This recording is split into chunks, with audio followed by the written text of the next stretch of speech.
मंगल स्मरण करके ब्राह्मणों को दान दक्षिणा दे करके वो उस राजा के महल से निकल पड़ता है। और निकल करके जब बाहर आता है, सम्मुख आता है, तो भगवान ने सोचा कि अभी हमने इसके जमाई को और इसको इतना कष्ट दिया है, इतना कष्ट दिलवाया है, अब देखिए इसकी मनोवृत्ति, जो मन की इच्छा है, कुछ शुद्ध हुई है कि नहीं हुई है।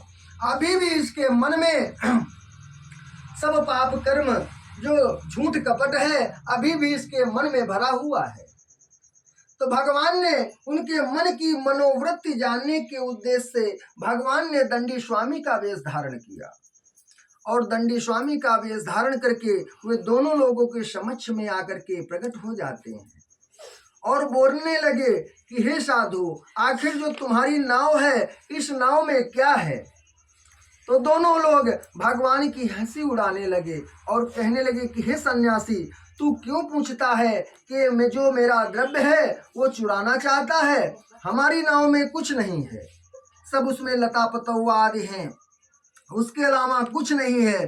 तो भगवान कहने लगे, जो सन्यासी के वेश में आए थे दंडी स्वामी ने कहा कि हे राजन, हमें तुम्हारा धन नहीं चाहिए, हमको केवल सत्य जानना है। आखिर सत्य बोलो, जो तुम्हारी नाव है इसमें क्या है? तो राजा ने कहा कि बार बार सन्यासी क्यों परेशान करता है, क्यों हमको से हिटोली खेल रहा है? हमारी नाव में तो सब बेलपत्र आदि भरे हुए हैं।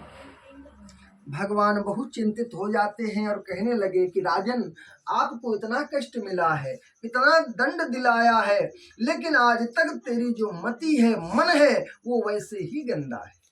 आचरण विचार सब तुम्हारे खराब हैं। एवं उक्त्वा गता शीघ्रम दंडी तस्य समीगितः कि द्वत दूरम गतो गत्वा स्थिता सिंधु समीपितः। गते दंडिनम साधुष्य कृत नित्रतम उत्थित्यातरिणम दुष्टा कृमश्च परम यनो दुष्टा लता पौदिकम इच्छित वर भवत्वा। भगवान ने कहा, आखिरी बार तुमसे पूछ रहे हैं, यदि इस बार आप झूठ बोलोगे, असत्य बोलोगे, तो आपको पछताना पड़ेगा।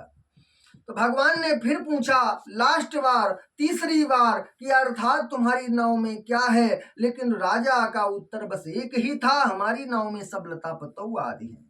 तो भगवान क्रोधित हो जाते हैं और राजा से कहने लगे, हमने आपसे 3 बार पूछा, आप तीनों बार झूठ बोला, इसलिए जाओ, तुम्हारा जो नाव है उसमें जो धन है, धन अदृश्य हो जाए, सब बेलपत्र ही हो जाए, तुम्हारा ही वचन सत्य हो जाए।